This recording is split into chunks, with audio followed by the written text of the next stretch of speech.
भगवान किरीटी हारी हिरण्यमय वपुर्धित शंख चक्र। पटना नगर में आध्यात्मिक सत्संग समिति के इस सभागार में उपस्थित सभी बंधुओं को कमलेश पुण्यार का सादर नमस्कार। अभी शकुंतला जी ने मेरे परिचय के क्रम में ये कहा कि ज्योतिषाचार्य जी, मैं तो भाई मध्यमा भी नहीं हूँ, आचार्य तो बहुत बड़ी बात है। मैं सभा के लिए, मंच के लिए भी कोई मंजा हुआ व्यक्ति नहीं हूँ। कमरे के अंदर बैठ करके कंप्यूटर पर काम करना भरी मुझे आता है। इससे आगे की जिंदगी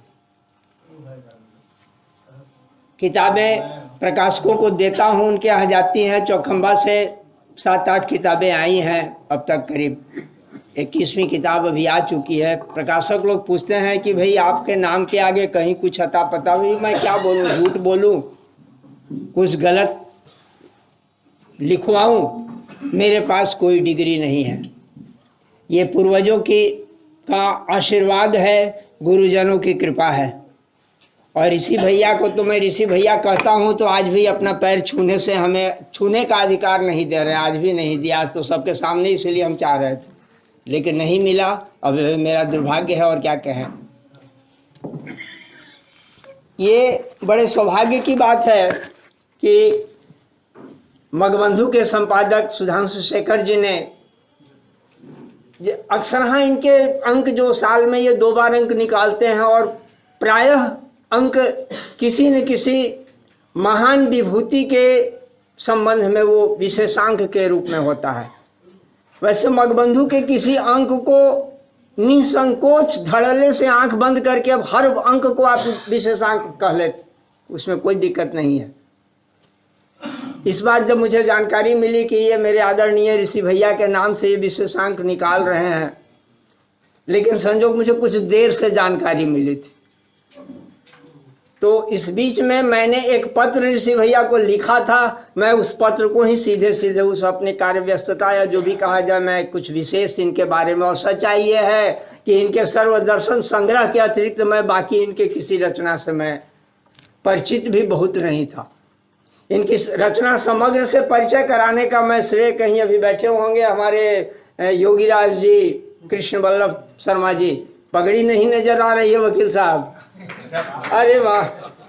तो इनकी एक रचना अभी जो आई है, ये धर्म में सर्वधर्म संग्रह, इनका एक ये क्या धर्म विज्ञान, हाँ धर्म विज्ञान पर। तो इस क्रम में इनकी रचनाओं से सारी चीज़ों की मुझे जानकारी मिली। ये मेरी माने अब जानकारी के विषय में कि मैं कितना बड़का जानकार हूँ, यही सोचिए कि मैं जान नहीं रहा था।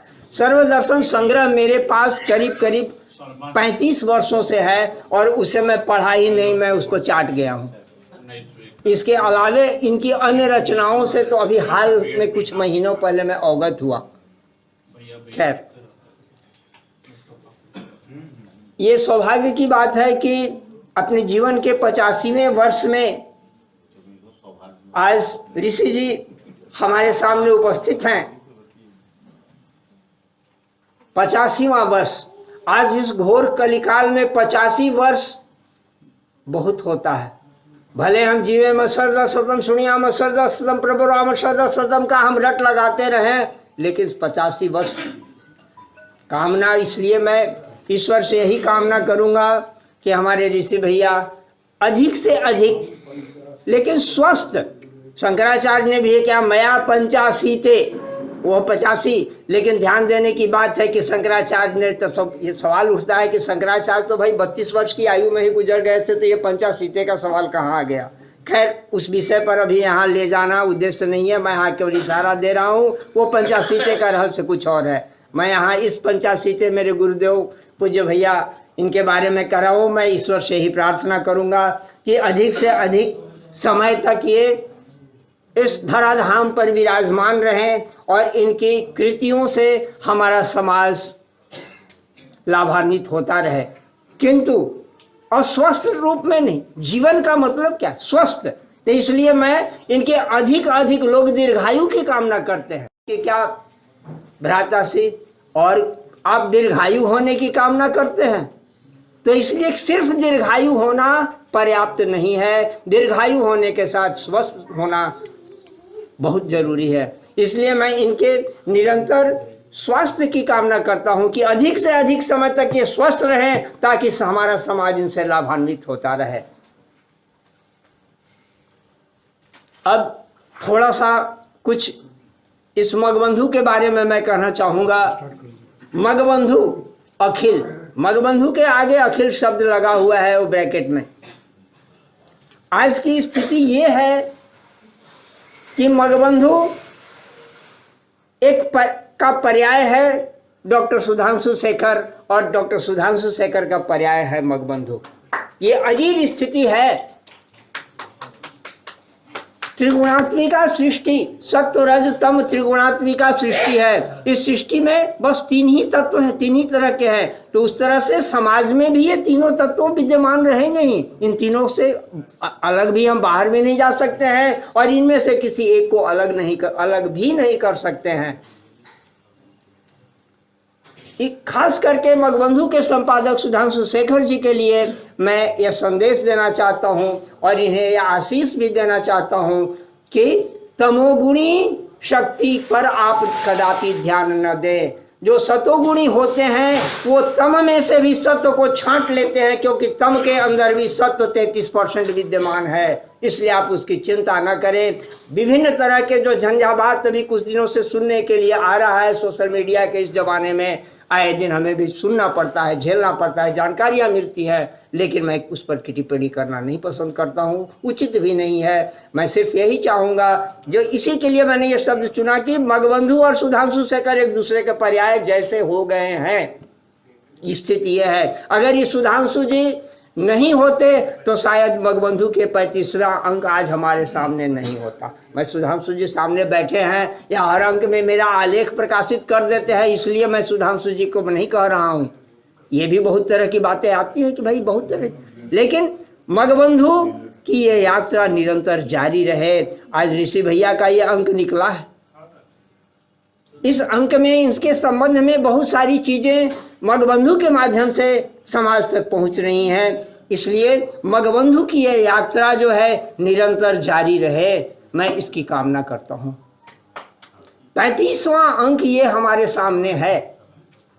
35वां अंक, अगर हम इसको अंक की यात्रा के हिसाब से देखें तो 35 यानी कि युवावस्था पार हो चुका है, और जैसे जैसे आगे हम बढ़ते जाते हैं हमारा दायित्व और बढ़ते जाता है। दायित्व के साथ संघर्ष तो बढ़ना ही है, इसलिए संघर्ष करने में सुधांशु जी जरा भी पीछे न हटे।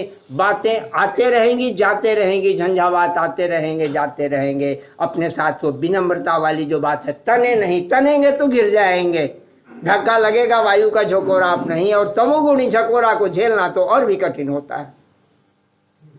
इसलिए उसमें से सत्व का चयन करें और मगबंधु की यात्रा निरंतर जारी रखें। ये आशीष भी है और संदेश भी है। और भी अभी बहुत लोग कुछ कहना चाहेंगे, इसलिए बहुत अधिक मैं अपने विषय को नहीं ले जाना चाहता हूँ। सिर्फ 4 सूत्रों का एक संदेश अपने विशेष करके मैं अपने मग समाज को देना चाहता हूँ। और अक्सर हाँ, ये मेरा संदेश भी घिसा पीटा संदेश है। जहाँ भी कभी अवसर मिलता है अपने मगबंधुओं के बीच कुछ कहने का, तो मैं इन 2-4 बातों को ही ये करता हूँ। 4 सूत्र: आहार, विहार, व्यवहार और संस्कार।